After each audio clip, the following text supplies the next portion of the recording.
je reste africain. On continue à aller au football en Belgique, hein. Il y a le droit de EZ. À Paris, on continue d'aller au match de championnat, même si l'année dernière, en 2018, on a reporté certaines rencontres de championnat dans certaines villes. Donc, le phénomène de sécurité est un phénomène global. Vouloir s'immiscer dans ce domaine sans connaître tous les contours n'est pas une bonne chose. J'apprends que ce sont des experts d'une société qui n'est pas africaine, Julius Berger. Puisqu'on dit Julius Berger. Mais c'est Julius Berger parce qu'il y a une succursale de ce société également au Nigeria qui décide quand même des problèmes sécuritaires en Afrique. Parce qu'on veut une voie de neutralité. L'Africain est capable de gérer ses problèmes.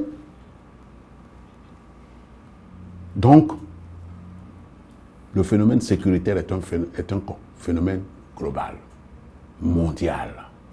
Ça se passe partout. Pour le cas de l'Afrique, l'Égypte est désignée.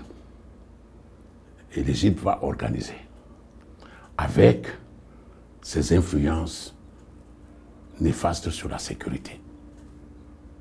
N'oubliez pas que la Coupe du Monde en Afrique, la première édition de la Coupe du Monde en Afrique, a eu les mêmes trémolos.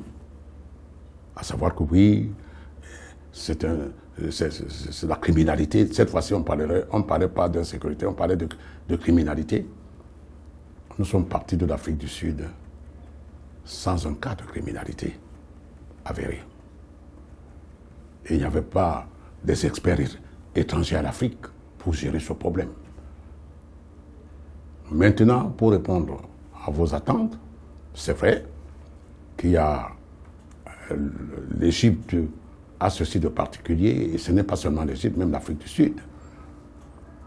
Sur le plan compétitif, c'est une CAN qui risque d'avoir des effets néfastes sur ce qui est attendu de par le monde, à savoir l'exubérance positive dans les stades. L'exubérance positive. Quelle que soit la qualité de ceux qui vont être représentés à ce tournoi, nous risquons d'avoir, à certains endroits, des stades aux affluences discutables, je dirais très discutables. C'est vrai que l'Égypte a une tradition de remplissage de ces stades.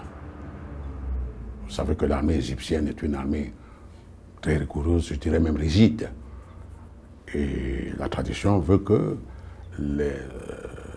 dans les casernes, ceux qui ont fait preuve de discipline dans les casernes, qu'on leur fasse ce bonus d'être des spectateurs d'un jour à l'occasion des matchs. Ça, il faut le dire aux Africains. Ça, il faut le dire aux Africains. Mais il y aura toujours ce relent de tiédeur dans la spontanéité à se rendre au stade pour le reste du public, pour le reste des foules. C'est de ça qu'il s'agit aujourd'hui pour l'Égypte. Et à propos de l'Égypte, je me rends compte que ces 4 sites qui sont retenus, je dirais même 2 sites. Puisque si vous enlevez le Caire, si vous enlevez Alexandrie, non, il n'y a que 2 sites qui sont coutumiers aux grandes rencontres. C'est-à-dire pour Alexandrie et le Caire. Et là également, et je voudrais bien être démenti, je ne sais pas, entre-temps, ça fait 3 ans que je ne suis plus dans les affaires à la CAF, de la CAN. Je voudrais bien qu'on me dise si en dehors du stade national où joue la sélection nationale et Aladi, si le deuxième stade qui est militaire a subi des travaux de rénovation et qui est un peu l'équivalent aujourd'hui du stade militaire de Yaoundé ou du stade de Champlot à Abidjan, puisqu'il faut des exemples, puisque vous êtes internationalement vu à travers l'Afrique. Voilà autant d'interrogations qui me laissent un peu, je dirais, dans un état qui ne me semble pas propice pour une sérénité dans la gestion, n'est-ce pas, du volet CAN, de cette CAN 2019, positivement, statutairement attribuée au Cameroun.